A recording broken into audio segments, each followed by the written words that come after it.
And we're live. That's how I like it. I hit record. We are recording there as well. Let's see. Cheers, Method Heads.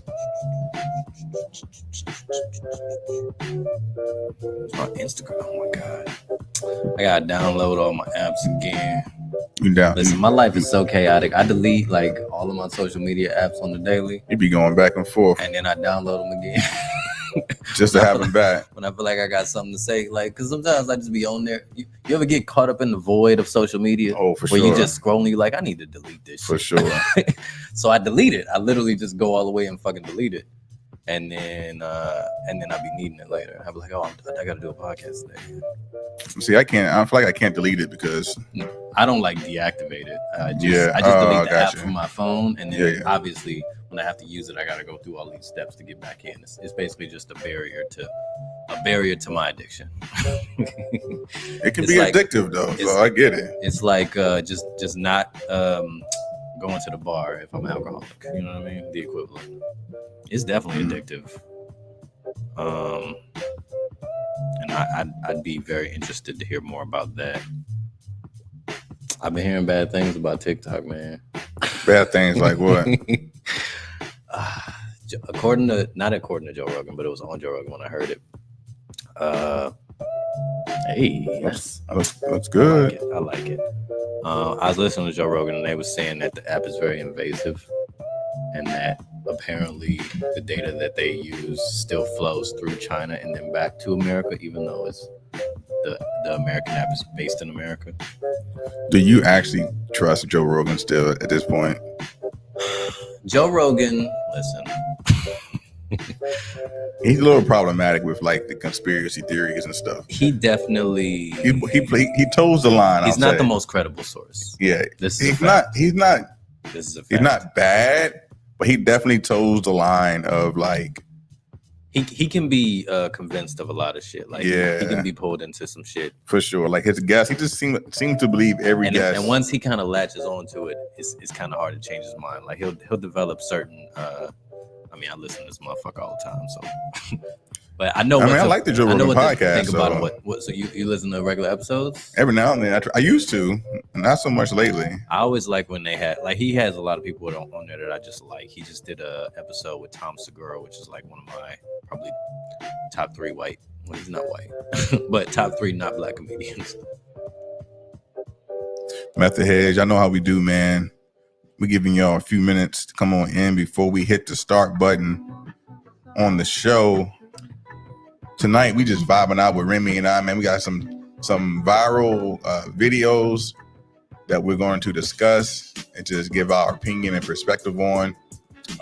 Just kind of have a free flowing podcast tonight. Yeah, we just chilling today. We ain't digging into too deep unless one of these clips get deep. We'll see what happens.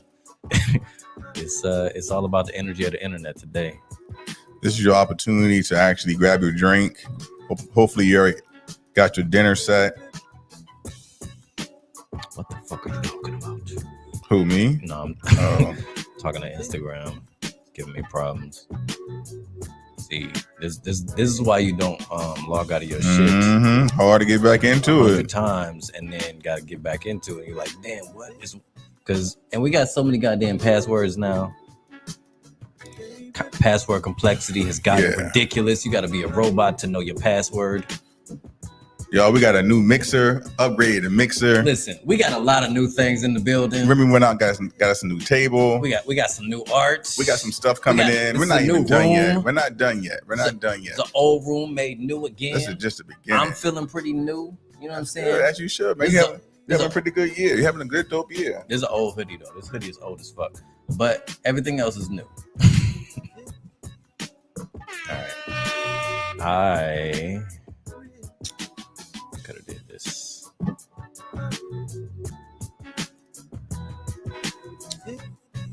All right, quick little promo video. What's up, folks? Me and Jay Noetic are live, like literally live right now. That's what we do. And we're gonna be starting the podcast momentarily. We in a new space, you know what I'm saying? New space. We just gonna make it work. We're gonna make it work. We about to do this shit. Come through. I almost went live on TikTok tonight, but I didn't trust our vocabulary. Yeah. So But even with that, you know what you could do with TikTok? You could do like a segment of the podcast that's live where we're like, okay, obviously this is the live segment where we're on TikTok. Don't fucking say no N words. Like if you wanted to do it for the Method movie, you could be like, all right, we're doing the Method movie now. I mean, they can't hear the movie part, so maybe not that particular segment. But you know what I mean? You could do particular segments, do it live on TikTok. no, you're right. Because doing the whole show, obviously that's not gonna work. Because I'm gonna throw him. Now I wonder if this button does your mic or my mic on. What's going on? Yo, that's crazy. Yo, that's crazy. That's sexy as a motherfucker. That sounds sexy as it. Oh my god. Oh okay, yeah. We're about to have a lot of fun. With this. We're gonna have a dope ass time tonight. What the fuck?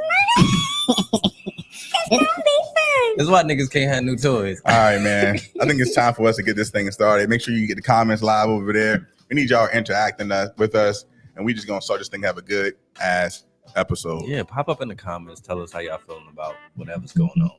You ready? Let's get it. All right.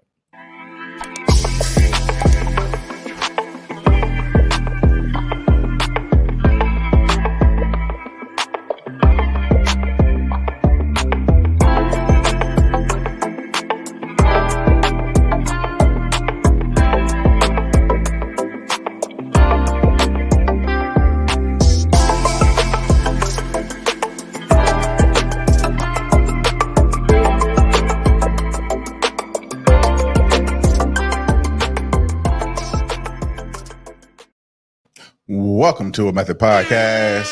I'm Jay Noetic. I'm Remy Mulatto. I bring the content. Bring the chaos. And with that, we believe the best way to have truthful is conversations. to have mostly everybody talking honestly over drinks. And that's what we call a motherfucking Motherfucking method. method right there. I like it. Hey, man, we're back. Y'all know what we are about to do. Yo, it's something different. You feel something different up in here? It's us, man. It's just something us. different It's in here just today. us. Hey, every week, y'all know we go live. We appreciate y'all for joining us when we do go live. We need your help. Continue to share. We're growing. We're doing dope things. We appreciate you. Remy, what are we drinking on tonight? Just keeping it simple, a little apple crown. You know what I'm A saying? little bit of Apple Crown. I ain't even getting no ginger beer this time. I've been drinking too much like regular whiskey, and I think it's fucking up my taste palate. I mean, you were drinking vodka straight last right? week, so I mean, yeah, I drink a lot of shit straight these days. So shit, like I drink Hennessy straight, I drink vodka do straight. not. I drink recommend tequila that. straight, which Do is not recommend that. drinking tequila straight is pretty wild. What I can't do is rum straight. That was bad. Well, tequila is meant to be like shots anyway, so tequila's not that bad to be doing straight. Yeah, But vodka straight is a no go. That's a no go. That's meant to be. I personally can't do it. yeah. It just has no flavor, and it just burns deep down in my soul. I taste when I'm high enough. I taste a little sweetness in vodka. That's the weird thing about it. I thought it was gonna be weird too, but somehow it worked out. Hey, so y'all know what we do. We're gonna start this podcast off with a method movie. Hey. A method movie. And y'all know method movie is you need to beat Remy today on this movie. Listen, I'm ferocious. Look, I think he's gonna get it today. I think it's pretty easy. I'm pretty sure he's gonna get it. He's But been look- on it the last few weeks. If I wanted to really stump him, I could stump him and y'all. But I'm trying just to find out a good balance. So, are y'all ready? I'm rooting for y'all. So somebody in the comments get it before I do. All right. Let me see if I can get this thing pulled up. That's not it. That's a commercial. It's all good. What's up, Ty? In the comments coming through. What's up, Rose? All right. What movie is this? I'm sorry, Mm. so sorry. Richard, do I have a mark on my face? It really hurts. Nope, nothing. I thought I hit you on the shoulder. My shoulder doesn't hurt very much, but my face does. He doesn't know. Right here. Not here or here so much, but right here. Sounds like a Nope. Christmas movie. Ship shape. You know the Waitress, actress? could I get that shrimp cocktail I saw in the glass Not case? readily, no. Yep. And you, what can I get? Jesus, Method what heads, happened y'all know to who your it face? is? I knew it. I said See, Tommy Boy. Richard. That Oh, is chicken. correct. Was It is Close Tommy to Boy. I'm familiar with that one. Boy, some chicken Good wings job. really hit the spot. I am the champion. It said Fight Club. Yep, it's close. No, it was not Fight I would, if Club. it was Fight Club, I'd have known. I know that movie front to back. I'm half white. Nah, I've already done Fight Clubs, so I couldn't do Fight Club again because I've already done Yeah, Fight Fight Club. Club. That's nice. You look like Yeah, a so that is Tommy Boy. Have you seen Tommy Boy, right? I have not seen Tommy Boy. It's a cult classic. Came out in 1997. So let me ask you this. Are you a fan of Farley, Chris Farley? Chris Farley. That's a weird question for me because it's not that I'm not a fan. I just haven't seen enough of his work. I think a lot I mean, of he it didn't- predates. He didn't really have a big opportunity to do a lot of work, though. I mean, he did some early stuff, but this came out in 1995. Right. Yeah. Chris Farley wasn't on my radar when I was young, so I couldn't identify most of his movies. Closest thing to him that I experienced was like Adam Sandler, like as far as that type of humor or comedy. You know what I mean? But I can't identify Chris Farley work. Do you like what's the other guy's name? David Spade? That's his name, right? Yes, David Spade. David Spade. Yeah, and he was in Joe Dirt, right? Joe Dirt. Yeah. Joe Dirt. That's probably for me. I like Chris Farley. I feel like he, unfortunately, Tommy Boy is probably his biggest movie, and that came out in 1995. Do you know when he died? Chris Farley died. Yeah, 1999. he died in 1997. So 2 years after the height of Tommy Boy, December 18th, 1997, Farley was found dead by his younger brother John in his apartment in the John Hancock Center in Chicago. He was 33 years old. An autopsy revealed that Farley had died of an overdose of a combination of cocaine and morphine, commonly known as a speedball. Whoa. Yeah. So, which is kind of why I don't do drugs, really, because I'm afraid I'm gonna get an overdose. I'm gonna get laced with something bad. Especially at what's going on today, like fentanyl, fucking Yeah, I don't trust it, man. floating around. Do not Yeah, trust it. I was open at one point, but I've definitely closed up more recently because that shit is wild. I mean, what have you tried? Method heads, what have you tried? What drugs have you tried that drugs you're have y'all okay tried? with recommending to someone who has not partook? Is that a word? Partook? I don't think it is. Partaking, I think, is the word you're looking for. Partake. I mean, I know partake was a word. Partaking. All right. Well, I'm just happy that I stumped Remy this week. And apparently I stumped Ed because Ed didn't know it either. Ed wanted me to do a Godfather movie on you. And I said, I ain't going to do a Godfather. I wouldn't get it. I And wouldn't get that's it. why we were talking about I would that only shit. get it if it's the cannoli scene. I've seen that one, but I don't And that's know. one of the scenes he was talking about, Yeah, actually. I would have got it then. 'Cause as soon as they said cannoli, I'd be like, oh, that's Godfather. One of the Godfathers. I'm with it. I am the champion. All right, man. So we're going to move into... That's the devil right there. That's the devil's work. Goddamn devil. Get out of here, Devil's devil. work. If you didn't get it, that's okay. Let's get into the Method Weekly, Method heads. The Method Weekly. So Method... No, that's not right. That's not right. Nee, we don't want that one. The Method Weekly, y'all should already know if you're a fan of the Method podcast. This is Yeah, where we man. talk some shit about the week news that we found out or that we heard about. What's going on in the world today? You know what happened since we've been in our last podcast episode? What happened? We had another shooting in Indiana, Oh boy. but this time we had a hero as well. Yeah. Unlike the motherfucking cops who did not run into the high school Texas cops. and Texas cops.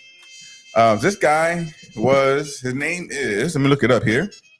But unfortunately, they had 3 people that still passed away. But Elijah Dixon or Dickens is the Indiana hero, aka Good Samaritan, who killed the gunman at the mall in Indiana. He took out the shooter in 15 seconds based on what the cameras are, what the cops said based on the cameras. He landed 8 of 10 shots. Now, you're a gun owner. I am not. Right. Do you think you would have been able to do what he did? Why is that? I mean, I've only shot at the range. The idea of shooting a person is a lot, especially with a handgun. It's actually harder than you think. I would be worried that I'd fuck around and shoot somebody else. I mean, obviously, in a situation like that, if it was in the car, Maybe. I mean, I think the first. Or on my person, but I don't. Well, I don't own a gun. I'm not the guy thinking that I'm gonna be the I'm gonna shoot a shooter. I just don't. I think I have guns because I want to protect my home. I'm not trying to be out in the street shooting motherfuckers. If it's shooting going on, I'm getting the fuck out of there. Are you getting it? Do you have a concealed license permit? No, I want one, but I haven't found a reason to get one. You know? Yeah. I don't know if I would have been able to do what this young man did. He's in his 20s, early 20s, and apparently he heard the gunshots. He was telling people to go in the opposite direction, and he took out that gunman, saved hundreds of lives, I'm sure, because they said this guy had more guns in the bathroom and hundreds of rounds of ammo. Right. So America's kind of fucked up with the guns. Yeah. But here we are, still no rule. I mean, they just passed something, but it's not much. Yeah, guns is wild here. I mean, Do you know who Kim Burrell is? that sounds familiar. She's Like a a gospel. old- She's a gospel singer. Okay. Shout out to Kim Burrell. Did you hear what she did? Why she in the What did news? she do? Let me play this clip for y'all. I know the mother heads know why she's in the news. She's in the news for saying some kind of crazy stuff in the pulpit recently when she was in church. Oh boy. Let me see if I can find this clip. We're gonna listen to it, and I just want y'all just to. Motherfuckers always got something crazy to say behind the pulpit. What is it about? Like you get enough motherfuckers listening to you, you're like, you know what? I think I'm gonna talk crazy today. A lot of people are saying that people like her are the reason why so many people don't want to go to church anymore. All right, here's People what she said. Yeah. Find you some value. You know, sometimes before we get friends, we have to do an interview. How long have you been broke?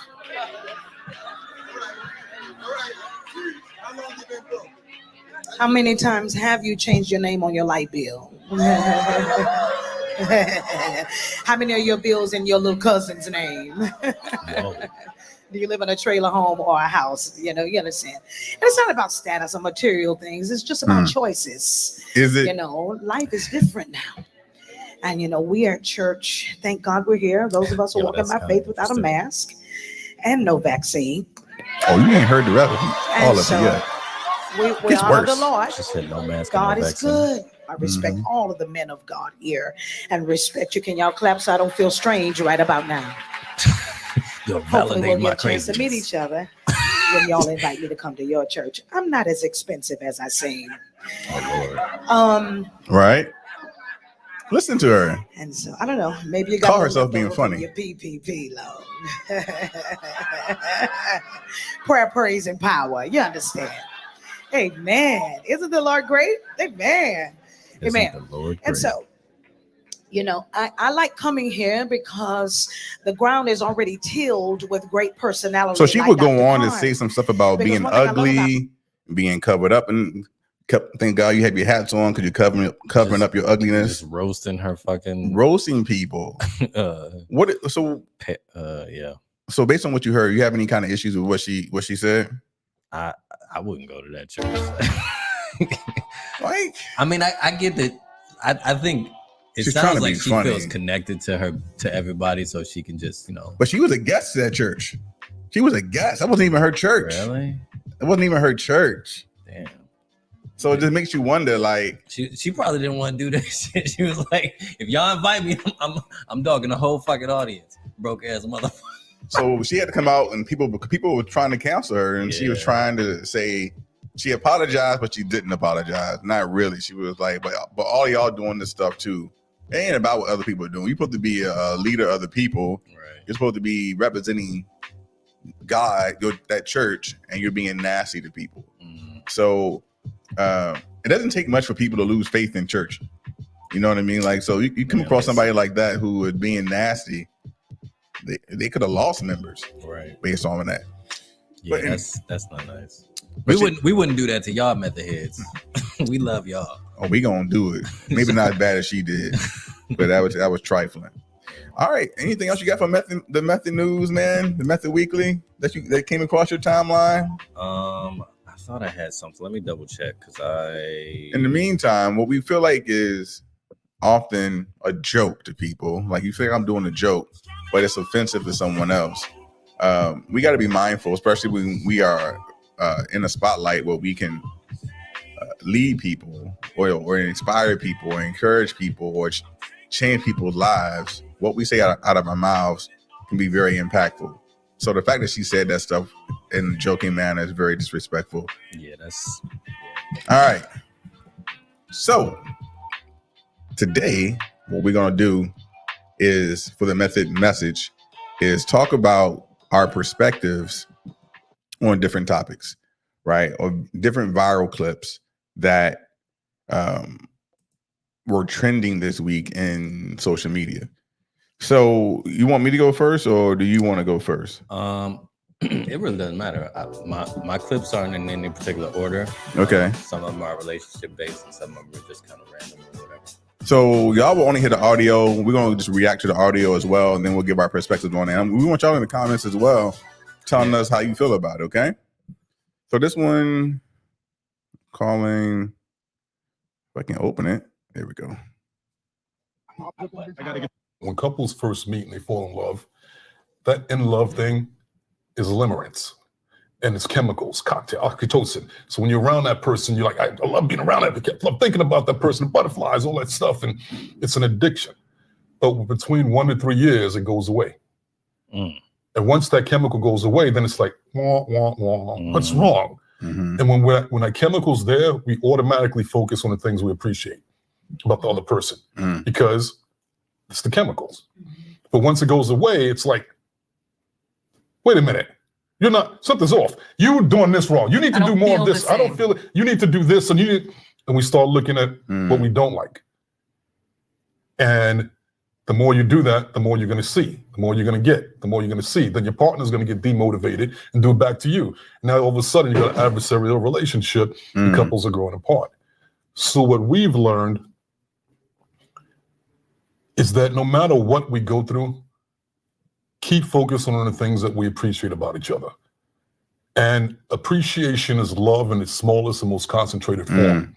And the more you appreciate something, the more you'll like it. If you keep doing it, you'll love it. And if you keep doing it, you'll fall in love with it. So literally, that's how we stay back in love.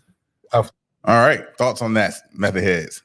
Thoughts on that? Remy? I got some thoughts on that. Let's get it. So I get what he was. I was kind of rolling with him until initially, and not that I'm not rolling with him because I don't think he's necessarily wrong. But if you cut off the first part, you could say he's making a case for arranged marriages. I didn't get that. I didn't get that That's at not all. the whole of what I got. I didn't get but that's that. just where I ended up based on where he went with it. Like, if you stay with something long enough, you're gonna end up loving it. You know what I mean? Like, well, he said what I heard him say is that, you know, initially you have all that love, and then that love goes away. That initial, that chemical of like the that reaction, chemical connection. Yeah, it's what initially gets people together. But then once that goes away, people think they're falling out of love.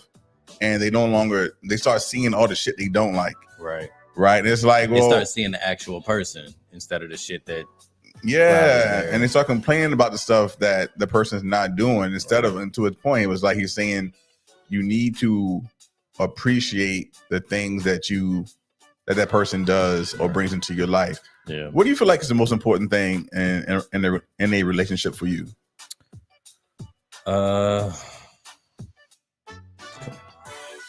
Communication. Like, we don't talk, we don't do anything. Like, everything kind of starts with us having some form of open communication where we can kind of negotiate and figure out what the fuck is going on. Like, you know, you go the whole day without talking. Well, at the end of the day, you got to be like, what the fuck was going on? We got to talk. So yeah, definitely some form of communication. Not necessarily that it has to be like a certain way. It just has to work for both of us. You know what I mean? I have to be able to understand you. You have to be able to understand me. We have to be able to have a conversation. It can be an argument or just, you know, ignoring each other. Yeah, communication is definitely a top tier thing for me. And unfortunately, a lot of people don't know how to communicate. A lot of people think they're good at it. They think they're good at it, and they think they know how to communicate. But what I've learned is people know how to communicate in what works for themselves, and not what works for your partner or the person you're with. Yeah. So I would say for me, the thing that's most important, outside of like trust, outside of communication, which is good, but appreciation. Like he said, for me, if I don't feel appreciated, I don't want to be around you. Act like you like that I'm here. 100%, man. know? And then it does get harder as the longer you get in the relationship, or the longer you stay in the relationship, because you see this person all the time, you can talking all the time, Yeah. and you're like, damn, it's easy to fall into a trap of just like routine. Right. So Yeah, everything is so that clip is from a TikTok account called Black Love INC. Black Love INC. It has 71,000 likes and and 15,000 shares. right on. So if you agree with that video, let us know. So let's play Tell us in the comments. let's play your first one that you have here. Send us an email, send us a tweet at A Method Podcast on Twitter and all the platforms. It says men set the tone. So let's see what this a good says. one.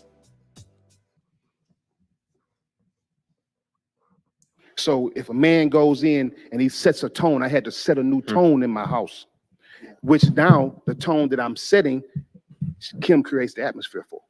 I get home, it's peace in there. It's welcoming in there. It's warm in there. You know, sometimes I go in there, good pot of beans cooking, you know, and because the atmosphere is right. But it didn't, I at first was expecting her to set the atmosphere so it can change my tone. But I'm the man in this relationship. Mm. So the man has to go in, set a new tone in his house, and watch that woman create an atmosphere. She can't even help herself. She created to create an atmosphere for you. That's the way God wired her. And because your tone is off and your harshness is there, and you don't quite understand who she is. The Bible says, husband, dwell with your wife according to knowledge. Learn who your wife is. So yeah. I don't know. I don't know. So the question is, and I think he's speaking from like, you know, men leading in relationships. Obviously, you're talking about God, you're talking about that traditional style of relationship, which is just a style. It doesn't have to be your style, but it's a style. And in that sense, he's saying that men essentially create the space where women can add energy to that space, which is the atmosphere. But that space being, we set the tone. So if we come home and we act a certain way, it's gonna open up the way that our woman kind of creates that space. That's what he's saying. Now, I like it in concept, but I don't know if I completely agree in practice. Because I'm very much like a traditional, like I lead in my home for the most part. I'm definitely like the head of the household, but at the same time, I can't control this woman. I can't I can be as chipper as I want to, but she's kind of just in her own thing. Yeah. So there's so many outside factors going on in her life that kind of affect that. I can set the tone at home as best I can, but I can't do anything about what's going on with her out in the world, or even just in her own mind. As far as everything else goes. So I get what he's saying, but I think that vein kind of makes it look like we as men have more control over our women than we think we do. I think he's coming from a very traditional mindset of relationships based on the Bible, because God. As soon as the motherfucker be like, saying God, you know, I'm like, oh, you know what shit. the Bible say? Oh, that's old school. That's Some old school shit. And ain't nothing wrong with that. You can be old school. We love old school. No, fuck that shit. No, so I don't think he has bad points. Yeah. I guess I just feel like, one, everyone does not believe in God. For sure. So if everyone doesn't believe in God, then obviously we can't say that God created woman to follow a man, right? So I guess for me, in my relationships, I think there are going to be days where I set the tone, and it's going to be days when my woman sets the tone, right? Okay. Because I could come home. Women definitely know how to set the, like, if women can set the tone on demand, they can change the vibe of an entire room. 100%. And if I come home and I've had an amazing day, I've had a beautiful day at work, and I come home and she's having a shitty day, the tone in the house is a shit show, right? She's in bad energy. That could obviously pull me down, right? So I guess it comes down to, we can allow people to set the tone, but we also have the power to change that tone. Right. So it does come back, I think, to like a little both ways of leading and following. Yeah. So ultimately, what he's saying is there has to be a willingness on her part to accept whatever tone that you're setting, and if she's not with it because she's got her own shit going on, then ain't got no power. We ain't got no power. Ain't got no power in this relationship. I would actually say women have more power in the relationship than men do. I think I might have a clip actually, kind of talking about that. I can't remember. I can't remember which one I saved. We should do a podcast about power dynamics in relationships. 100%. Yeah. All right. So this next one I got here. Let me turn this off really quickly. Open this. Can we talk about this this Lizzo thing for a second? Oh yeah. Did you see what happened with Lizzo? So for those of you who don't know, Lizzo has a new song out, Girls. It's a really fun song. It's really popular. It's on all the charts and everything. And in the song, Lizzo has one of her lyrics where she says spaz, like we're gonna spaz out, you know, which Americans commonly know as means like go crazy, have fun, throw a party, whatever. You can use it in like multiple different ways, fun ways. What was interesting was that somebody tweeted to Lizzo and they said to her, hey, just so you know, spaz is a word that is used specifically, it's a derogatory term used to describe people who have disabilities, and they use that commonly in like the UK and Australia, and they were like, oh yeah, this is how I feel about this. And then Lizzo, which is really gracious, Lizzo has changed the lyric of the song. So she went back, changed the lyric, and she was like, hey, I didn't mean to do that, so I'll change the lyric. Very gracious of her, Yeah. But what was weird is that the story didn't end there. It should have. That's the weird thing. What happened since then is people have been piling on Lizzo, shitting on her from the highest heights. Like people being like, I'm still disappointed in you, Lizzo. This was disgusting from you, and you've lost a fan, and I don't care that you have changed it. What matters is you said it in the first place, and for you to use ableist language to offend somebody, you hurt people's feelings. And I was like, okay, like look, can we just pause for a second? I know people on the internet like to engage in conversations that aren't discussions, but really are just like mobs that pile on somebody for not knowing everything about every. So this obviously is Trevor Lawrence from The Daily Show. What are your thoughts on Trevor Noah? Sorry. So what are your thoughts on what he said or the whole Lizzo situation?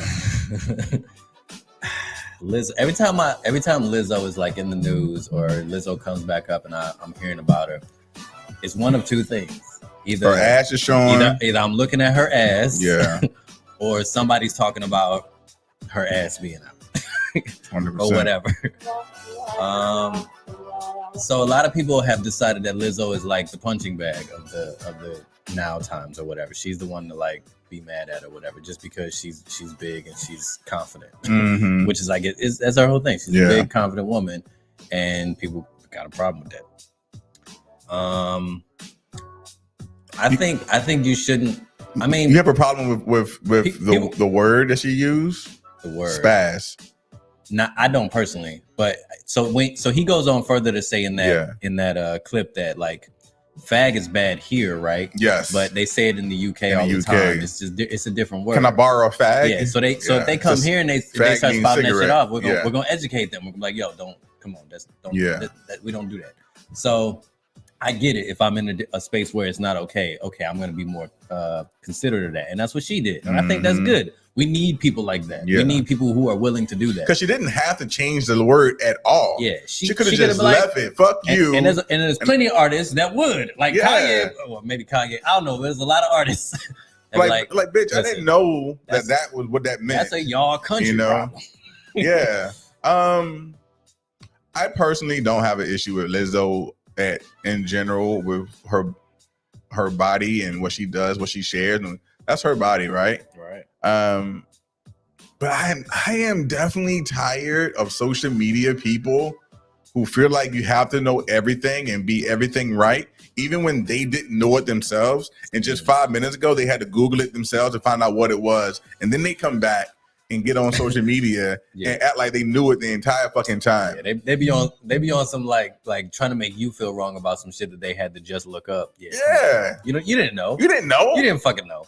Nobody knew. We arguing about both some shit that we could just look up and verify. Like, why are we arguing? Yeah, I mean, I guess you could say that she should have checked the word to see.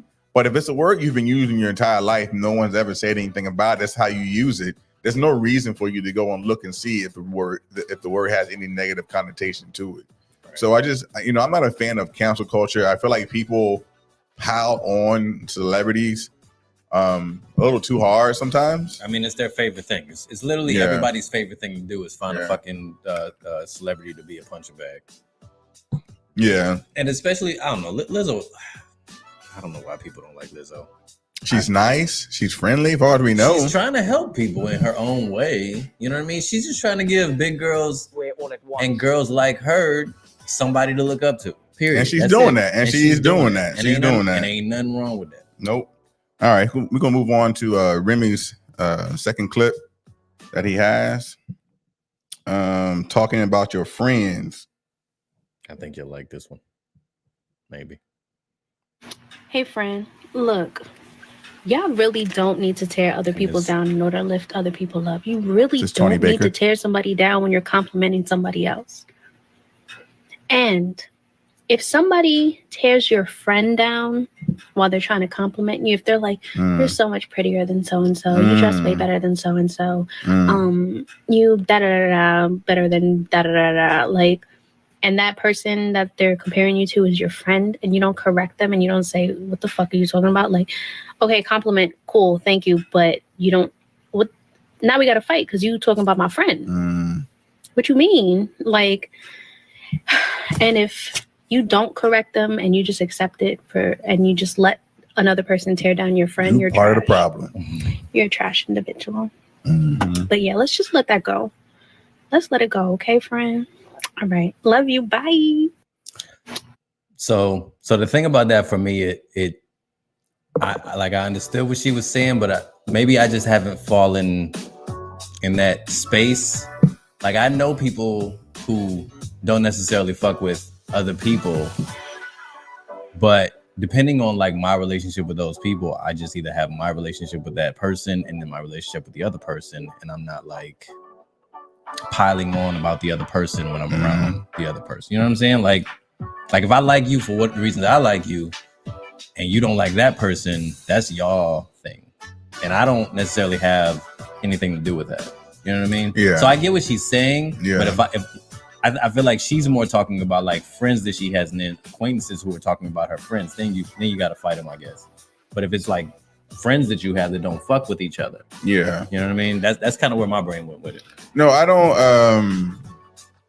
Everyone that you're friends with is not going to be friends with other people you're friends with. But I agree with her about the don't tear people down in order to lift people up shit. Like, if I'm talking about you, I'm not going to shit on like fucking Gerard or somebody. Yeah. You know what I mean? Yeah, I agree with her 100% actually. I don't think you should that's a saying that's out there that says if someone is comfortable talking about you or talking about me in your presence, why are they so comfortable? Right? Means you're never shutting it down. Like, so if someone is talking negative about you, I'm like, look, well, that's my homeboy. If you got issues with them, let's just not talk negative about it. Let's just move on to a different topic. Right. Let's dead it. Right. It shouldn't be a conversation that continues to go on. You should not be feeding into it because they need to know that's your person. Right. And like, don't be comfortable with it. Doesn't mean you got to hang out with that person. Right. Because everyone is not going to get along with everyone. You got to know what people you can bring around other people because the environment is not suited for everybody. Yeah. Right. So, shout out to Crystal Clear Vision, who has not been on in a while, but she texted me out of the blue last year sometime and telling me that somebody who I thought I was cool with was spreading rumors about me. Right. And she shut it down, but then she went a step above and reached out to me to tell me what was going on. Right. And I was like, bruh, like this is the second time this dude has been doing this. I thought he was cool with me. And so I appreciated that she told me that information because then I could know how to move around that person. Right. You know what I mean? So but even that circumstance was like, she didn't really fuck with him like that anyway. You know what I'm saying? Mm-hmm. If yeah, I don't know. But in that particular situation, I understand. Yeah. So I mean, but it does go back down to like, what are you comfortable? I think it comes back down to communication. Right. Right. Are you comfortable communicating, stopping energy you don't like, even in your friendships? Right. In a relationship, you talk about communication all the time, but in your friendships, you still have to have good communication to know what the boundaries are. Right. You know, so but I ain't fighting nobody. But yeah, I just don't bring certain people. Like when I create events in my own circle, there's some people I know I can't invite because they just not going to be comfortable with it. Yeah. And they going to talk negative about it, you know? Oddly enough, I've mostly been privileged to just kind of have people that all fuck with each other. That's kind of where I'm at. I think you, as far as I can tell, I haven't been in this experience with you that often, but I feel like you, I guess I do this as well with some of my friends who are super close, and I know that they're arguing. I try to be the bridge. Yeah, I try to bring people. Say that. I try to bring people together. Sometimes I jump in a little bit and be like, "What the fuck is going on with y'all?" And I try to like make but if I can't, you can't resolve people's problems, but I'll try, especially if I fuck with both people. Only if I fuck with both people. I've never had a conversation. I never met a problem that a conversation can't fix if both people are willing to move forward, right? And so I just had a conversation recently with someone who is a part of the outer circle of people I hang out with who had an issue with me. And the whole time I was just like, just come and talk to me. Right. We can talk about it and move forward. But until that conversation happens, we got some fucking problems. Come on, let's just come and talk to me. There's so many R&B songs I about. Really wanna let's just fucking talk. Can I talk to you? All right. Oh, this one I just titled this one "Phone Away." Let me show you something that's really powerful. Can I borrow your phone, please? There's one right there in between you. Just let me borrow that for a sec. I'm asking you to give me somebody else's phone. You don't have to turn it on. I just need it. Thank you. So let me show you the subconscious power of this device. What if I were to hold my phone while I'm giving this presentation? I'm not checking it. It's not buzzing. It's not beeping. I'm simply holding it. Do you feel like you're the most important thing to me right now? No, you do not. And this is an artificial environment. Now think about how often this phone is out while we're talking to other people. Hey, boss, can I talk to you? Sure, what's on your mind? As opposed to, sure, what's on your mind? We go out for dinner or lunch with our family and our friends. We have meetings, and we put the phone on the table, which sends a subconscious message to everybody else in the room that this is not that important to me. You're not that important to me. And by the way, putting your phone upside down is not more polite. I've done that. I'm guilty of that. This is my favorite one, where the phone rings in the middle of a dinner, in the middle of a lunch, in the middle of a meeting, and somebody goes, I'm not going to answer it. Oh my God, just so magnanimous. So, what are y'all thoughts on our interactions with our phones when we're around people? Because I do feel like there's a part of us that we are so attached to our phones that we lose our focus on our friendships and being in the moment in time. But because remember there was this popular meme going around on social media. It's like if his phone is face down, what that mean on the table? It's like, oh, he cheating. He trying to hide something, you know? I mean, potentially. Why wouldn't he have his phone in his pocket if he gonna cheat though? But I mean, these are big ass phones, so, you know, it's hard to keep in the pocket. I guess. So what's your thoughts on like our phone access to us on our bodies and being in events or hanging out with people? So speaking of just me myself, unfortunately, my phone is an extension of my brain. Like that's where I'm at in my life. I mean, I think that's most people though. Yeah, my phone is an extension of my brain. So much so that I think on the internet. You know what I'm saying? Like when I tweet, I'm thinking. I'm just putting those thoughts. I'm cataloging those thoughts. Those thoughts are being put somewhere where I can review them because my brain is not going to reliably come back to this. So I'll put it somewhere else. And that's just Twitter. That's just one fucking app. You know what I mean? Mm-hmm. So my brain has it. My phone is an extension of my brain. I'm not going to go deeper into that because I can do that all day. But I hate, and this is going to be controversial, but this is just how I feel. I hate when I'm talking to somebody and they answer their phone. Like if I'm literally, if we're saying, if like right now, it'd be like me. Unless you're a doctor or something, the emergency. It better be some shit. Yeah. So like, but if I'm talking directly to you and you just like, bloop, oh no, I'm doing this now. What the fuck? It's rude as fuck. Yeah, it's rude as fuck. It's like it's kind of like what my man was saying. Oh well, this interaction actually wasn't important at all. This right here was more important. Which in some cases it is. Sometimes it's your kids. Sometimes it's your family. Sometimes it's something. So I get that, but if it's just a motherfucker and you cut me off, it's hard to not look down at your phone in that moment, though, right? And we can during a conversation, and we can all sit here and say that we don't do it, man. We all do it. We're sitting there talking, the phone ring, and we look, and we just put the phone down, right? Do you ever find yourself trying to be more present though when you're around people? Or do you find yourself having to be on your phone? Because I feel like I've been trying to be more present in people's company. Why do I need to have my phone out? Why do I need, unless I'm bored as fuck? That's where if I'm bored as hell, then I need to have my phone out or somewhere, or I just need to go home. But if I am hanging out with people, I do try to be more present and listen. I'm not a talker anyway, so I don't know. How do y'all feel about the heads about that? Like, how are y'all attached to your phones? Not social media all the time, but I think sometimes we just scroll to scroll. Yeah, not even looking at anything. I mean, it's purely about boredom for me. Like if I'm in a boring conversation, I'm going to look at my phone. Yeah. Now I won't be rude enough to answer a call or something like that, but I will start to zone out because ultimately our phones, aside from an extension of our brains, they're like this is bored, I'm doing something else thing.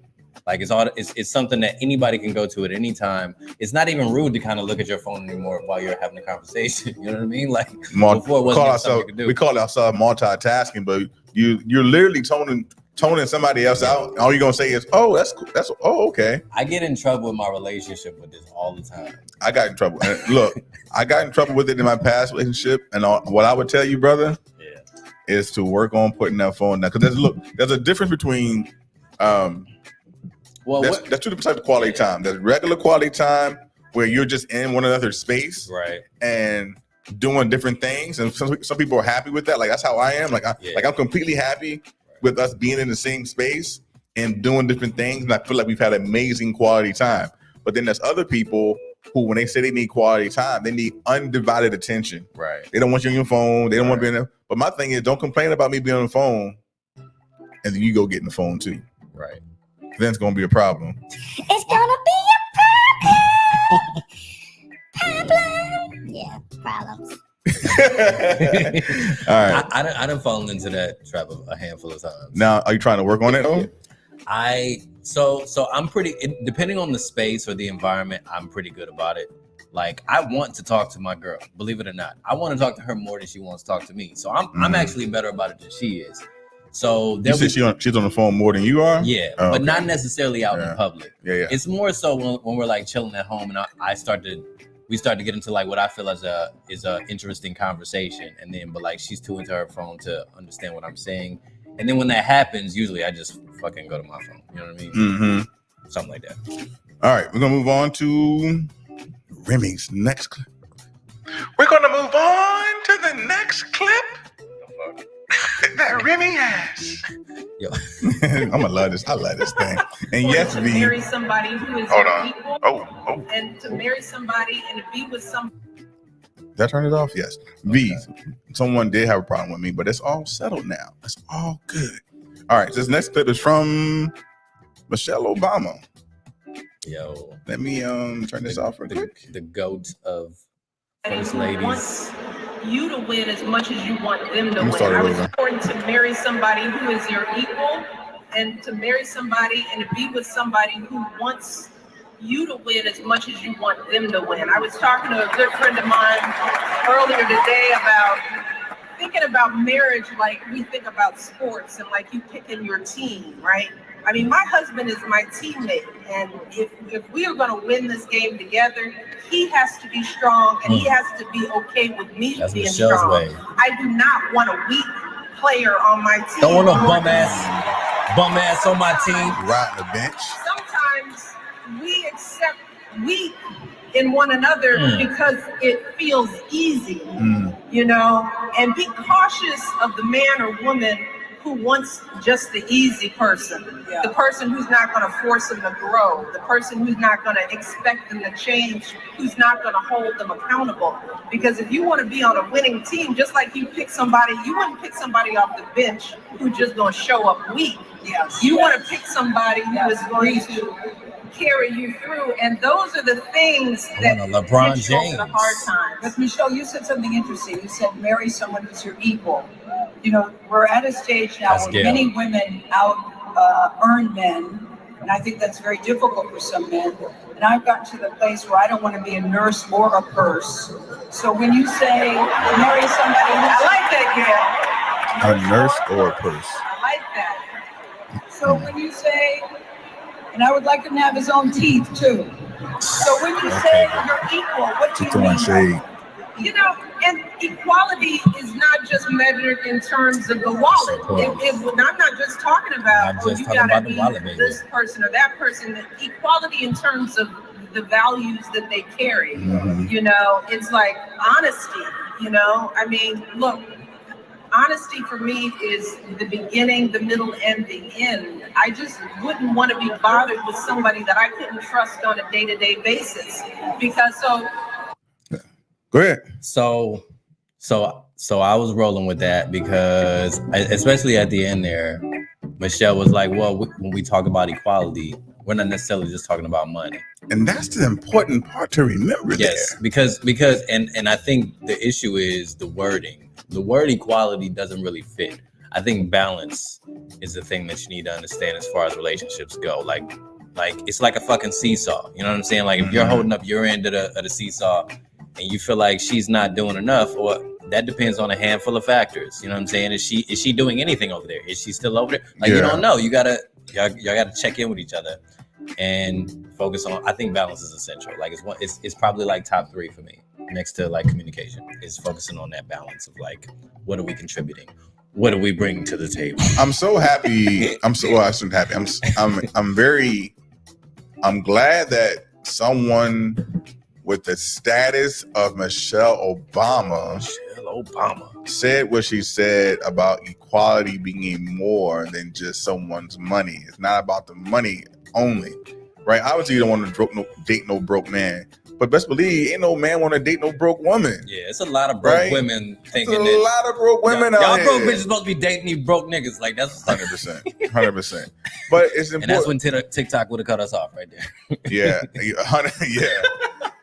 But yeah, like no one wants someone who is weak, and I do kind of agree with Gail a little bit in the sense of I'm at a point in my life where I don't want to be a nurse or a purse. And when I say nurse, like I'm done trying to be a fixer, right? I'm not trying to fix people anymore. I want to be a Captain Save a Hoe, for lack of a better worse term.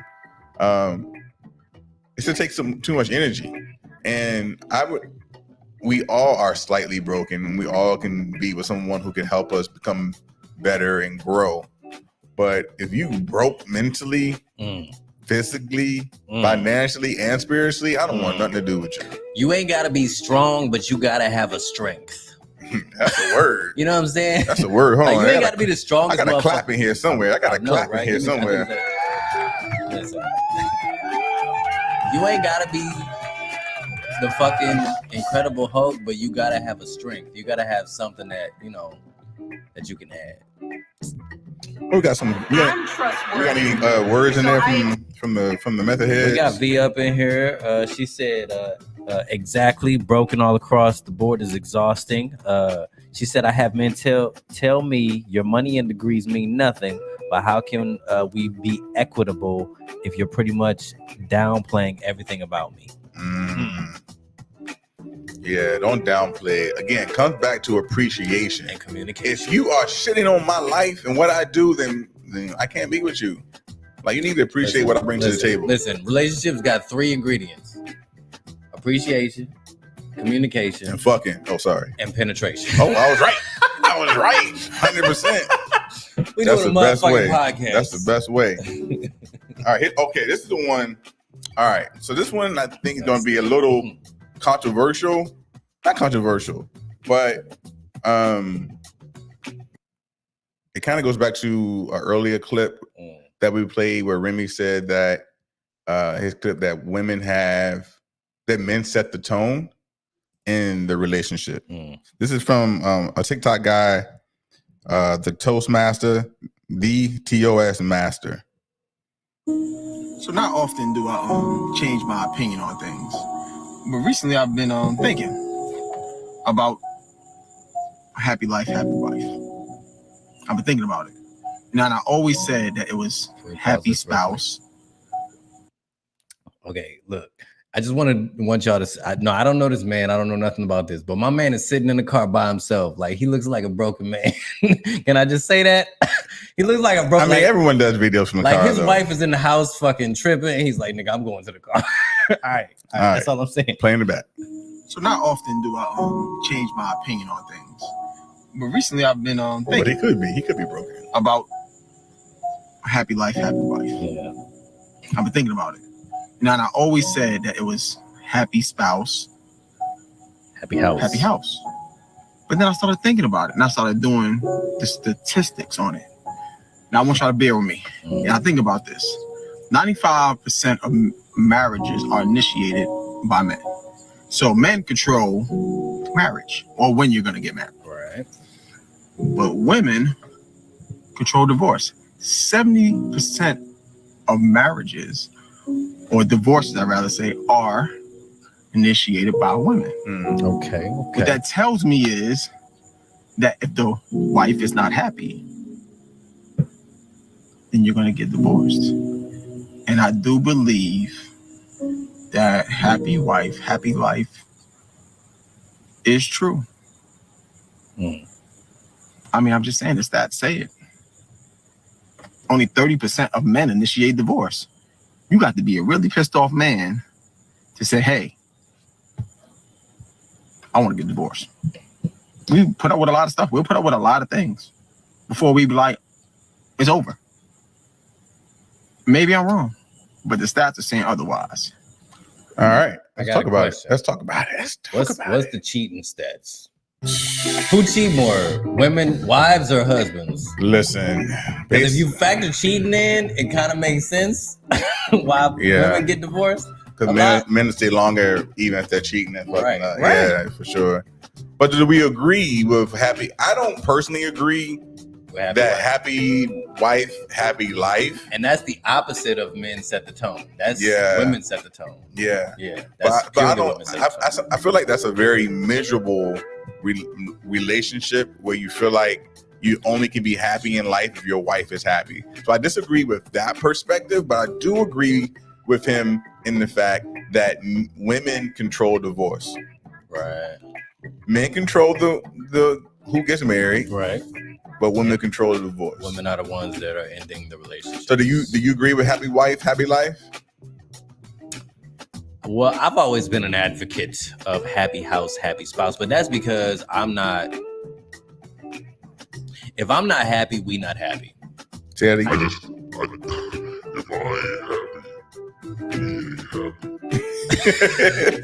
That's just how I function. So I guess to say that is to say men are not a monolith. Like, we don't all kind of fit the same mold in the sense that if we're unhappy but she is happy, I don't know. Like, her happiness isn't the only thing that matters, I think. Men's happiness matters in relationships. It matters more now than ever. You know what I mean? And I think in the past, men felt like their happiness, like our fathers and grandfathers and shit like that. I think they felt like their happiness didn't matter. You know what I mean? But I think women also probably, which is why they died younger, quicker, in age as well. I think nobody's happiness mattered. I think our happiness as a people matters more and more the further along we go. That becomes like the utopia is, okay, everybody's fucking happy. But I just feel like if we want a healthy and happy relationship for both people, then both people have to be happy and getting the things that they need and want in a relationship. Otherwise, I think it leads to people cheating. I do think men will, like you say, I do think men will cheat when they're unhappy. They'll cheat. Men are quicker to cheat. Men are quicker to cheat if they're unhappy and not get a divorce. And I think women are quicker to get a divorce instead of cheating. But they still cheat. Let's not get it twisted. Women out here cheating. So does that mean that women are more loyal than men? I think women are probably more loyal. Who's more loyal, men or women? I think they're more loyal by teaching, not by default. That's the question of the day right there. Who's more loyal, men or women? I mean, men gotta have somebody to cheat with. But they cheat. Maybe if they cheating with wives, yeah, I guess. But maybe they cheating with these hoes. You know what I'm saying? I mean, they cheating too. It's a lot of hoes out here, male and female. Let's see. What's Remy's next clip on here? Start at 107. Sex in marriage.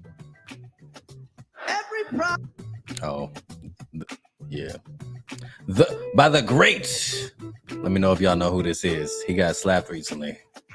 You just gave it away. I know. You couldn't even wait. I bet you are the worst. I'm sorry. I bet you are the worst surprise gift person ever. I would be horrible as a game show host. I'd be like, yo, the answer is B.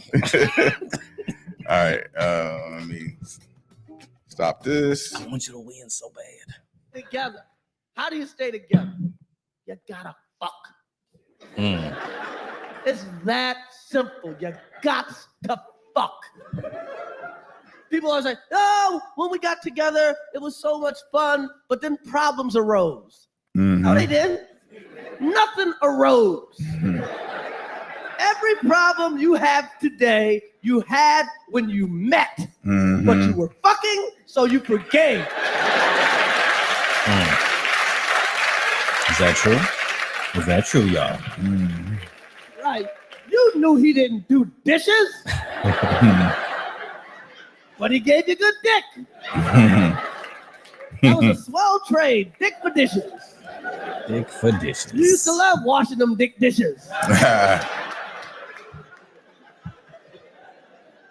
So you knew she couldn't cook, but she licked your balls. You're like, keep licking, we'll order in. Okay. You got to fuck. You gotta fuck. You gotta keep it up. You do gotta fuck though. And you gotta fuck no matter what mood you in. Ladies. Now this is the other part of this. You can't wait for the Holy Ghost to just get you. That's right. That's right, ladies. Are you listening to me? This part. And sometimes you gotta suck a melancholy dick. Suck some sad dick. You better suck that sad dick, girl. That is too funny. So let's talk about it. So that second part is a little interesting for me, but I also haven't been through what he's been through. I mean, he's like a man married and divorced. You know what I'm saying? So maybe I got more life to live before I fully understand what he's saying. But I do feel like sex is a mood thing, and you got to kind of like figure out how that works to make sure that, you know, one another is in the mood. And I think married people lose that. Married people get so deep in their bullshit and marriage bullshit that they forget that this is all chemical, baby. It is. You gotta work the chemicals. You gotta like this. If she likes flowers and you know that, like start with that. Let this woman know that you still think about her the way you thought about her when it started. Yeah, now, for sure. That's kind of controversial because I understand marriage is like complicated and sometimes that just falls away. Like part of what that first clip that we played. Like he's saying, like we're beyond that now, but you kind of got to bring it back a little bit, to make sure that everybody feels secure, especially women. That's all I'm saying. I feel like the worst thing you can do, not the worst thing. Obviously, you can cheat. It'd be the worst thing, or you can physically abuse, mentally abuse someone. But one of the worst things you can do in a relationship is to reject your partner sexually when they want sex, because in that moment they're gonna feel like, well, damn, when do they want me? I'm not gonna know when I've been rejected. Yeah, I'm not gonna continue to be rejected because this feeling feels like shit. Right. You have to figure out a way, barring if you're sick, you got a headache, whatever. Find a way. Listen, ladies, there are a lot of men who just would love some good head and a good hand job without having to fuck. So you can do that without having to have sex. All right. So yeah, you got options. Say it again. You got options. We got there's options. But no, seriously, but it's, you know, sometimes you get tired. You're tired after work. You've been stressed out. It's hard to maintain that passion, that chemistry. And you know, and I'm just a motherfucker. Especially if you got kids. Especially if you got kids. I'm just a motherfucking relationship with no children. Yeah. Imagine when you add children to the equation. They suck up all the fucking energy in the room. Yeah, like when do you find time for it? And that always comes back to when do you find time to have good sex, not just a quickie, like some good full orgasms for the ladies kind of sex. Like that's not just pop in the room kind of sex. Yeah, it's important to have sex. I do think we all like sex, right? Yeah. Everybody like who don't like sex? I agree that with Chris, that you got to continue to have sex. Like it always blows my mind when I hear people who end up getting divorced say, you know, they sleep in separate rooms. Like ain't nobody sleeping in a separate room. That's the first sign that we got some issues. Right. I'm thankful that I've never been in a sexless relationship. Right. But I've also never been married.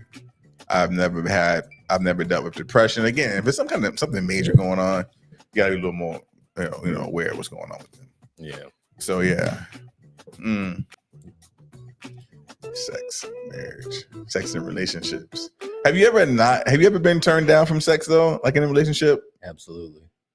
I feel like once you're over a year, that just starts to happen. I feel like it's okay for women to turn down men for sex, but men can't turn down women from sex, and it's a bigger problem. I'll say this: when it happens, it is a problem. Yeah, it's a problem. Like you should definitely be willing to figure. I mean, as a man, it's not that hard to figure out. Like most men can be turned on a dime. Like put on my favorite porno and I'm good. Like it's not that hard. I don't know if it's more or it takes more to turn a woman on, but in my case, you got to work. You know what I mean? You can't just expect things to be just ready all the time. So all right, my next clip. So most of the time, the next clip I have here. So most of the time, if I can stop it from playing, but I you're can't. not paying attention. Damn TikTok! You're Won't not let me really pause it. Hold listening on. to people. So most of the time, you're not paying attention. You're not really listening to people. You have these kind of simplified images of who they are. Yep. You kind of project onto them your own problems. You judge people as good or bad, friendly or unfriendly, and you have no insight or understanding of people. And the reason is that you're not really truly interested in other people. You're mostly interested in yourself and in your own ideas. And I want to change your perspective. I want to tell you, people are fascinating. People are weird. They're a lot weirder than you think they are. Even that guy who's just handing you your coffee in the morning every day, he's got issues. He's got traumas from his childhood. He's dealing with all sorts of stuff you can't even see. If you could look into people's dreams, you would realize they're a lot weirder than you think. People are fascinating.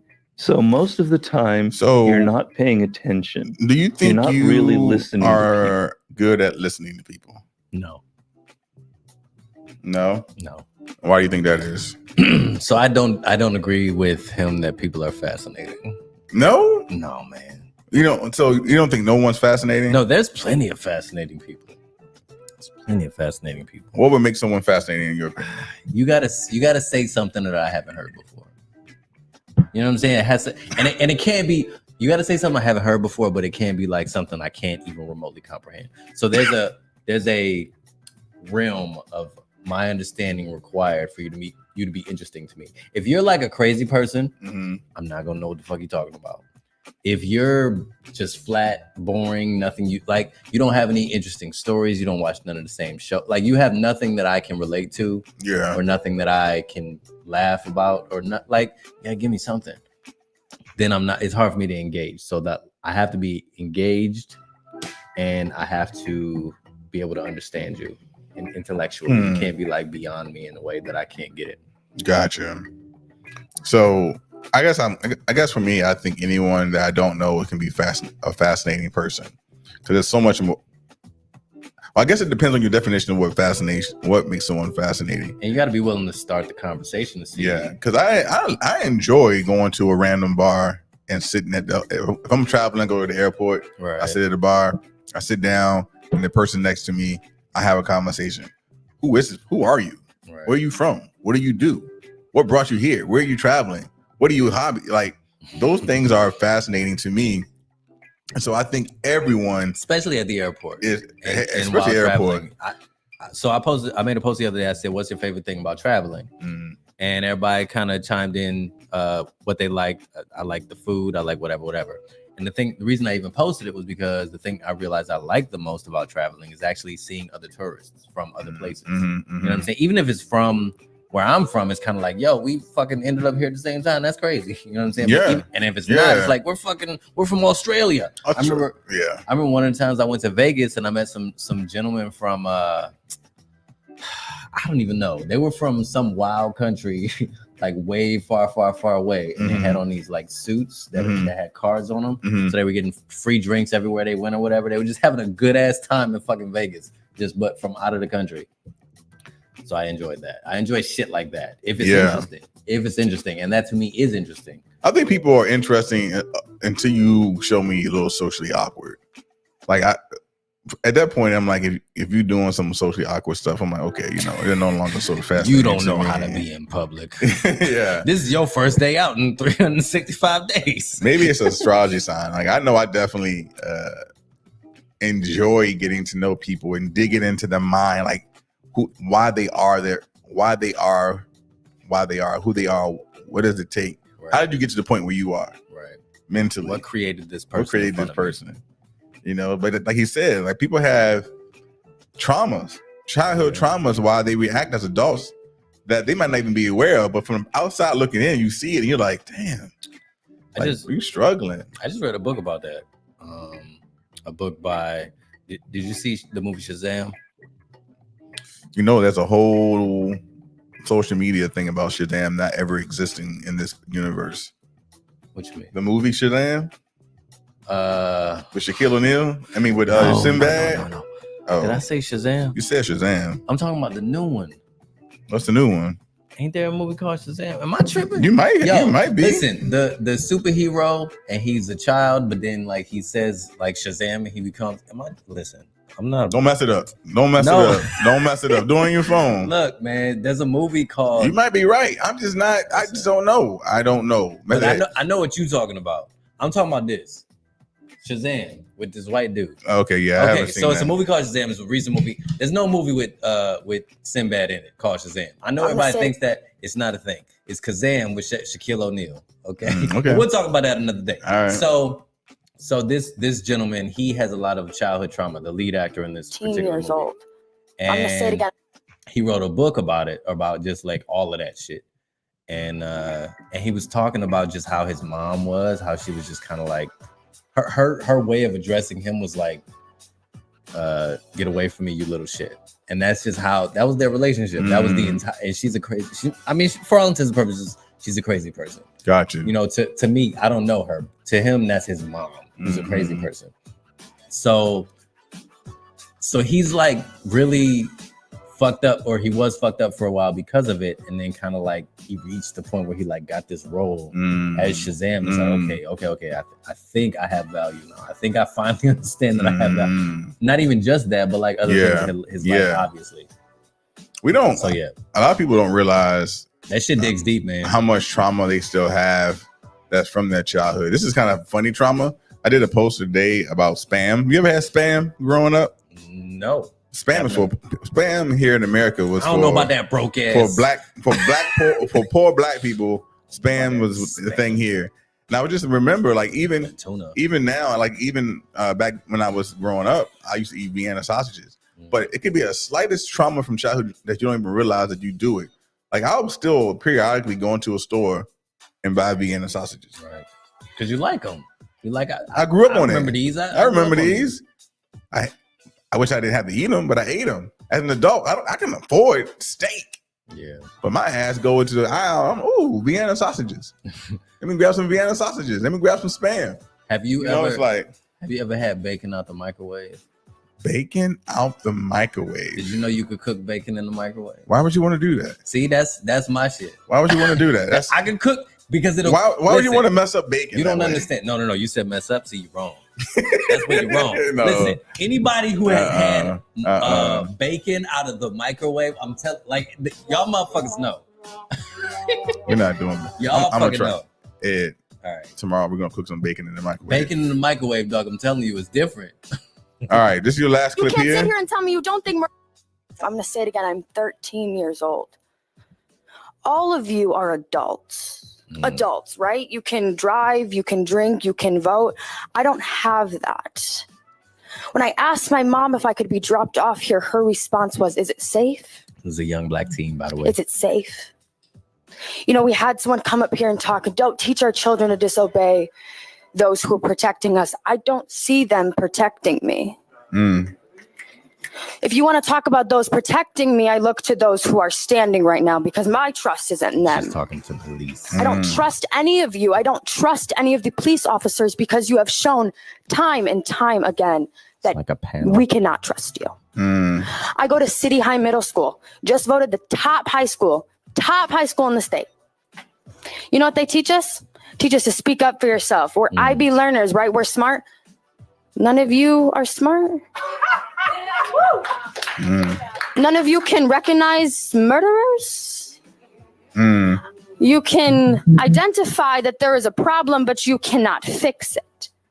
I don't know much about the law. Again, I'm young, but I'm pretty sure an accomplice to a murder should be arrested. And right now, all of you sitting and doing nothing are accomplices to a murder. She got poets. That's a poet. That's a poet. That's a poet. I am frustrated, and frustrated can't even begin how absolutely terrified I am to live here. I'm expected to raise my kids here. I'm expected to go outside and walk my 5-year-old little brother. God forbid we look too scary. God forbid he accidentally is wearing his hood and we get the police called on us because we are window shopping to go steal later. She's 13, by the way. I don't want to keep coming here. Trust me, this is not how I want to spend my night. I don't want to come here. I don't want to sit here and I don't want to have to beg you to stop killing people. That's not what I want to do. I have friends. I have other things that I could be doing, and I'm sitting in front of a group of adults who think murder is okay. You can't sit here and tell me you don't think murder is okay because you're allowing it to happen. If you want to talk about God, you want to talk about Jesus, I'm a Christian. I don't know what God some of these people believe in, but it sure ain't mine. Sheesh. Tell these motherfuckers. Somebody got to tell these motherfuckers. Yo, this generation is different, right? Like these motherfuckers is... They gonna save the goddamn world. Listen, man, that's some serious stuff, though. I love it. I wish I trusted police more. You can. I don't trust police. I wish I've did. never had a personal issue with the police, but I definitely have had my moments where I was like, "Yo, am I gonna be okay?" You know what I'm saying? Like, like you, because it's not even all racial all the time. So, like, there's definitely a racial element. But the police be fucking with everybody. You know what I'm saying? Like, they didn't see the babies in Texas. Like, what are these niggas doing? They're not doing their job. What are y'all doing? I think a lot of people who are need to connect. There's no connection with that want to be military people. Yeah. I think that's what happened. The police have become militarized and kind of like felt like they were like somehow above the public, and there's no public connection anymore. Yeah, because we're not. I mean, we're not in the same kind of communities we used to be. So I guess maybe it's more difficult or different. I don't know. And military people are going to rise to the occasion for the most part. Unfortunately, it doesn't take many people. It doesn't take many experiences to lose trust in cops. Yeah. Right. And unfortunately, when I lived in Virginia, Virginia, that's right, FA. No, I received many tickets for driving while black, and it created a negative taste. It put a bad taste in my mouth. Yeah. About cops, and then you add all the other murders of black men getting killed, and black women getting killed, and Latino people getting killed, people of color getting killed. Don't get me wrong, I know white people getting killed too by cops, right? But we've been getting killed forever A little too much by these people. It's a little, and so it does make you wonder, like when I see a cop. I remember back in probably like maybe it was like 5-6 years ago, my car was broken into, and my laptop was stolen.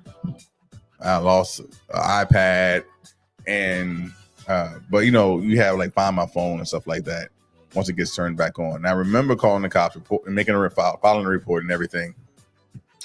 And the guy who stole my laptop, stole my stuff, he had turned it back on, and I saw the location, and he was at the pawn shop trying to sell it. And so I called the cops, and the cops show up to where I'm parked, because they told me, hey, the person who pawned this is a very high risk person. Don't try to approach him.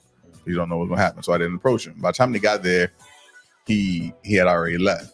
But when the cops came, I was kind of scared for my life. I was like, hey, look, I'm the guy who reported this, but I don't want you to think, you know, I don't want any trouble. And it shouldn't be that way. Right. It shouldn't be that way. I shouldn't feel like I'm the victim, but I feel like I have to explain myself to the cops so that I don't get killed. Right. Like, I don't know if I had been the hero in Indiana where I killed the guy who stopped the guy, I'm not 100% sure that I wouldn't have been shot when the cops came. Right. I had a gun, because I had a Glock. Yeah, because if they show up and you black and you got a gun, you getting shot. They show up and you white and you got a gun, you getting McDonald's. Yeah. All right. So here's my last clip, man. And you know, hopefully these clips y'all are hearing on this week's episode gets you, they are kind of thought provoking and gets you to thinking about different perspectives. And maybe you go check them out. Maybe you share them. Maybe you have conversations with your friends and about the stuff. So here's my last one. I just called it Black Man. Got Justin in the building. Little thing in your urethra. That's not it. I can wear all colored underwear. That is definitely not it. No.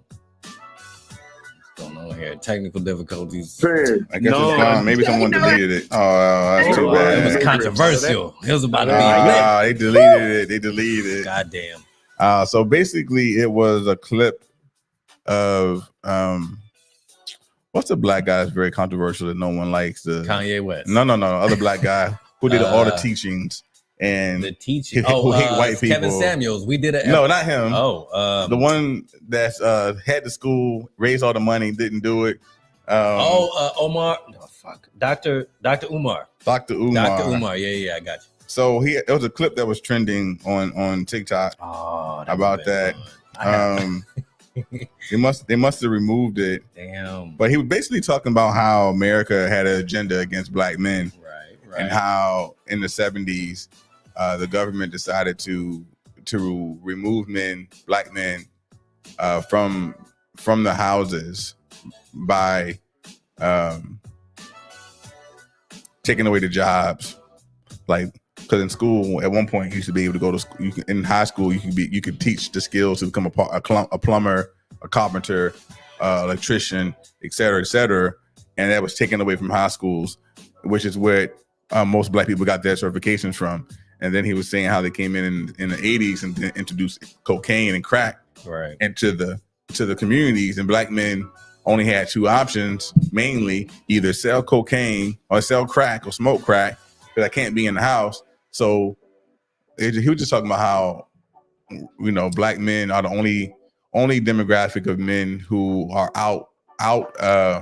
If you watch who make less money than women, than a woman. If you watch any given period piece about black men in America, like you know, before this time, you'll see that there's a bubble around Black America that gets like smaller and smaller until it gets to like, I think, the now time where it gets bigger in different ways, but it's still, depending on who it is, it's getting smaller. Like all of our, you know, all the Black men in jail who fucking went to jail for like marijuana or some shit like that can't, you know what I mean? Can't have a life. You can't. Yeah. So I'm trying to find this clip, really. Trying to see if I can find it. Keep so going. It's Dr. Umar who always speaks truth. Always. Don't get a white girlfriend though. He might have feelings about that. Yeah, he gonna feel some He kind might of way have about that. feelings for about sure. that. You know who didn't mind a white girlfriend? Who was that? Kevin Samuels. That's my guy. You know, they recently said what he passed away from. Did you see that? What did Kevin he passed away from? Well, they say hypertension, but you can't die from. You can't pass away from. That's a heart attack. Hypertension. It's high blood pressure. But hypertension can cause enlarged heart, high blood pressure, et cetera, et cetera. So they didn't say the exact cause. The medical examiner is tripping. He didn't say the exact cause. That's interesting. All right, man. That nigga was murdered then. Let's get into basically. Let's get into method lessons. Let's get into method lessons. All right, so what's method lessons, man? Method lessons is where we talk about just something we learned recently. You know, you go first. This is you and I this week. I don't mean, know what I learned this week, man. I learn things every day. Every day, I learn things every day. I don't process it the way that I should, but I do learn things. All right, what'd you learn? I learned the word, and the word is hold on. You learned the word? Yeah, listen. Hold on, let me. Ultracrepidarian. You hear that? Did you hear it? I'm gonna say it again. Ultracrepidarian. I can't even say that. Ultracrepidarian. What the fuck does that mean? That is expressing opinions on matters outside the scope of one's knowledge or expertise. Say it again. Ultracrepidarian. Expressing one's opinion on matters outside the scope of one's knowledge or expertise. So basically, give an opinion about something you don't know shit about. So this whole podcast. People do that. People do that all the time, though. Everybody does that. Everyone does that. There's no human being on earth that doesn't do that. That's just everybody thing. We just do it better than y'all. Come on. And then people also will pretend like they hate that shit. They've known it. I did my research. Exactly. You didn't do no research. You did not do research. You Googled some shit. So I'm the one who I will speak confidently about something until I'm challenged. Because I'm like, well, I don't really know what I'm talking about, but I feel like I can figure this out. But I won't lie. I won't be like false information. Here's what I think, just because like I don't do that. I feel like I value knowledge. Yeah. Like, knowledge fucking matters. So I want to feel like I know and I want to learn about it. And that's why I talk about it. So yeah, that's the word. I hope y'all heard that. I learned this week, man, that maybe I would say I was reminded this week that you can't expect people, even your family, to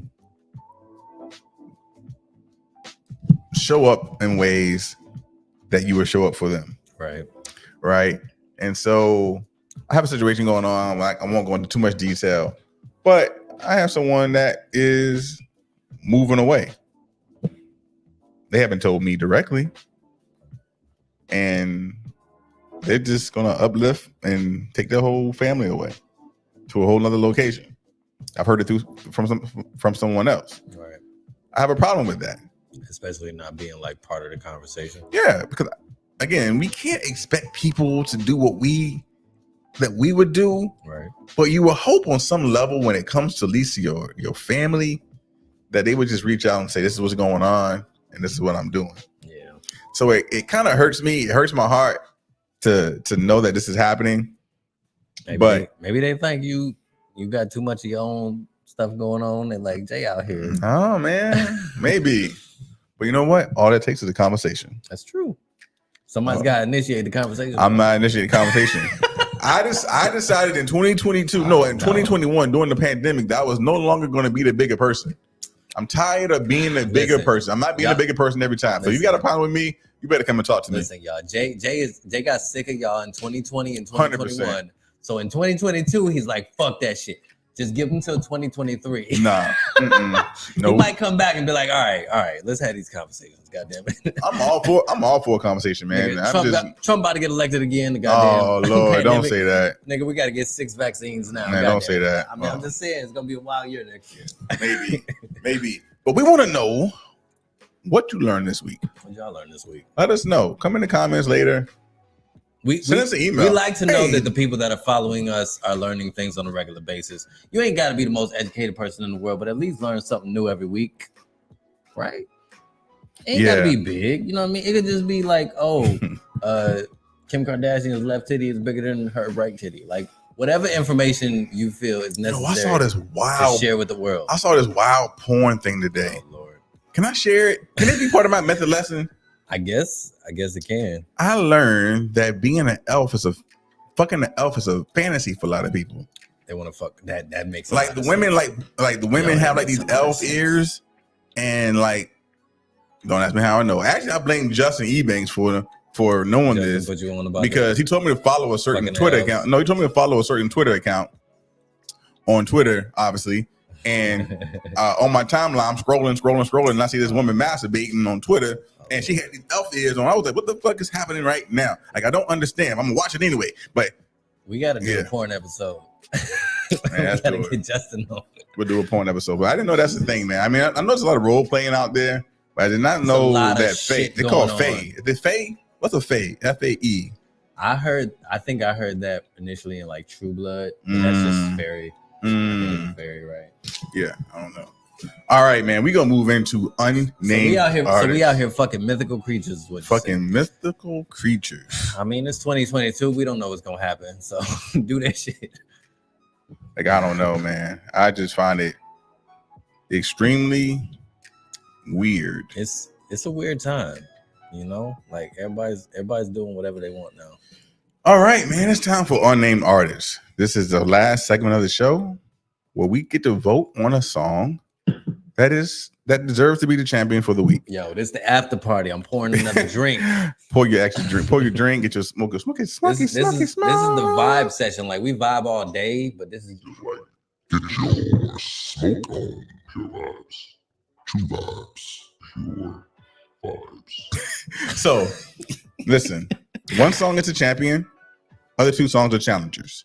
I'm gonna play about a minute of the song, and you get to vote afterwards. Now, this is also typically the part of the show where Facebook doesn't like that we play music, and they may mute the rest of this podcast. If that happens, Justin said an elf or a midget. Ooh, not a midget. I don't know what to do with that. Go to Spotify and watch the full video. Watch the full video of this last segment. A method podcast. Our faces are all over the internet, dog. I'm breaking up shit. You know, I be seeing people in the streets and they be like, "Yo, I know you from somewhere," and I'm like, "Yeah, I know." It's probably because you know me from method podcast. I'm out here, man. I'm on TV. I'm on internet TV. This is YouTube. I mean, we on YouTube. We on Twitter. We on Twitch. We on all the platforms. All right. So this first song is The Challenger. How did I lose my notes? Talking about these damn elves. It's because you ain't got an iPhone. That's what the iPhone uses. Fuck them iPhones. Here we go. Song number 1. And this song beat break my soul. It's called Addiction. I love Addiction.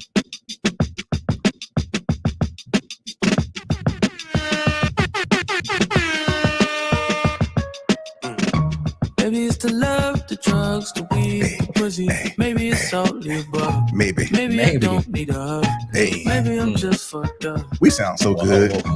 Maybe it's the love, the drugs, the weed, the pussy. Maybe it's all the above. Maybe I don't need a hug. Maybe I'm just fucked up. That sounds yes, sir. I wanna have more patience, but you're so territorial. I can't even kick it cause you're watching my story though. I got what you seen and I got something you don't need to know. I done gave more dick than a little. I know I'm the reason that you're freaking out. You wish you could be the reason that I settled down. You done gave me all I wanted, but I still got reasons I should fuck around. I should fuck around. Maybe it's the love, the drugs, the weed, the pussy. Maybe it's all All the above. Maybe I don't need a hug. Maybe I'm just fucked up. All right. Maybe it's the love, the drugs. That is song number 1. Challenger number 1. Song is called Addiction. Here is challenger number 1. Song number 1. The song is called. What's wrong? Hit the deep voice after you play it. Every Good Girl. Song number 2.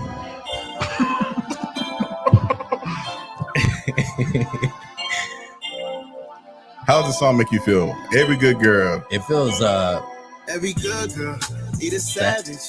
They say opposites attract, we can balance. I know whoever slept on you couldn't manage, but I can blow her. Check on you, take advantage. And she a good I already girl, like this artist. You know that. Yeah. and whoever tell you different, they was capping. I know whoever slept on you couldn't manage. That's cause you inside a different type of bag, yeah. I would be wrong if I didn't get credit where it's due. Yeah. You set the tone for these bitches, but you never would've known. Set the tone for these bitches. That part. Whoa. You do better. Hey, they better put some more respect on your level. Yeah, it's something about you. Bet they can't put you on a pedestal. I'm Hey. too. I'm trying to Okay, slide that's on the blast baby right like a there. house shoe. Give me the green Right? light. You need Yeah. a round two. It can All right, go that is down. I like song number 2. I like that artist. Challenger number 1. That is the second song of his that I enjoy. How does that song make you feel? I like it. It's vibey. All right. And That's here, my word, y'all. That's my word. It's vibey. It's vibey. Here is song number 3. Let's get vibey up in here. Challenger number 2. Mama told me pay attention to school. Simulation of a nation had me hating these dudes. Hit it, Dropped Remy. out 16, I was making some moves. I was heavy on the dudes, started slanging them too. Little bitch, real trill, I was banging the loot. I wasn't tripping on shit, I had to lace my shoes. Every day in the dungeon, you was making the tunes. Smoking weed, the kid Cudi on the man on the moon. And everybody fucking with me now, said I wouldn't be shit. If you ask me, it never really mean shit. I was wavy in the drip, had on seasick. Never It's judge called Lost Kid. on his prefix. Now everywhere I go, niggas saying we lit. We it, get them lost kids dream big. I was down bad, lost in the deep end. Yo, we gotta get Gerard on. On the defense, I been so damn fake shit, Yeah. I ain't fucking wait, ain't no. Coulda, woulda, shoulda, nigga, look at my wrist. You and your main I like it. car, get on my dick. You walk through the mall, nigga, don't buy shit. My main car put start and drift. Her ass out, I parked the whip. This Friday, Miss Parker strip. Damn. Who'da thought it? Come to this. Bright lights, nice whips, new money. Hey. Different cities, shit is lit. Hey. Lord knows I gotta pinch myself, cause I can really like it in myself. I know. I need a disco ball for this part. You fucking set up the disco ball for the vibe. Hey. All right, man. It's time to vote. It's time to vote. Time to Yes. vote. Yes. Song number 1. I was vibing for All of them feel 7 good. straight minutes. All of them feel good. Song number 1, song number 2, or song number 3. Let's vote. For your soul. What song you going with? Come on, man. Number 2. Number 2 for me. Number 2. You going with number 2. We got 1 for 1 in the Okay. comments. So song number 1, the champion, and you going for song number 2. I guess that means I get to break the tie for now until y'all come in and vote on Spotify. Go to Spotify, check the poll, and vote for the song that you like best. It will be uploaded by Saturday, I promise, and we need your vote. But for now, I kind of feel like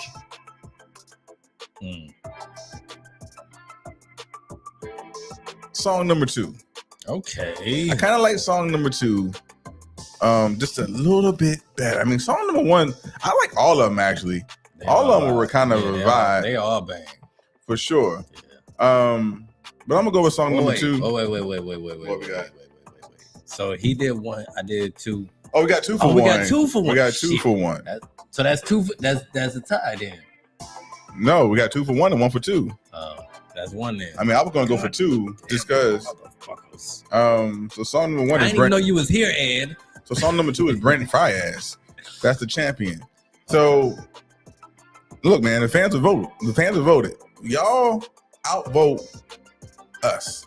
So we're gonna go with Brent Fayaz, Addictions champion for 2 weeks in a row. You know what that means, Remy? It means our show is almost over. It's over. It is over. God so damn. here we go. It's over already. We only like 1 minute and 39. We are done. So they say. I got more to say. Nah. They say a little bit of liquor helps the truth come out. We say M is for mostly. E is for everybody. T is for talking. H is for honestly. O is for over. And D is for drinks. And that's what we call a motherfucking method. Next week. Oh shit.